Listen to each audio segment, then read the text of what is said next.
സീരീസിന്റെ തുടക്കത്തിൽ രാവിലെ ജോഗിങ്ങിനിറങ്ങിയ ഹസനെയും അവളുടെ കൊളീഗ്സിനെയും കാണാം. ഹസൻ ഒരു പോലീസ് ഓഫീസറാണ്. ജോഗിംഗ് എല്ലാം കഴിഞ്ഞ് വീട്ടിലെത്തി തന്റെ അച്ഛനെയും മകനെയും ഒക്കെ കണ്ട ശേഷം അവൾ ജോലിക്കിറങ്ങി.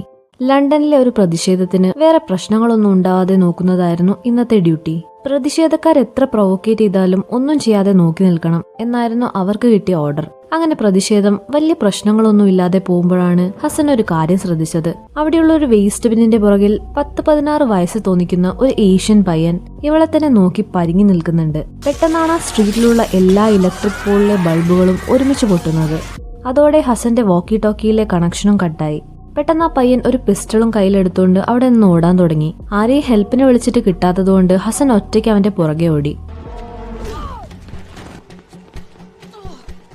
അവനെ പിന്തുടർന്നോടിയ ഹസൻ ആളൊഴിഞ്ഞൊരു തെരുവിൽ തന്റെ നേരെ തോക്ക് ചൂണ്ടി നിൽക്കുന്ന ആ പയ്യനെയും അവന്റെ അടുത്ത് നീക്കടായി കിടക്കുന്ന ഒരു ബോഡിയും കണ്ടു.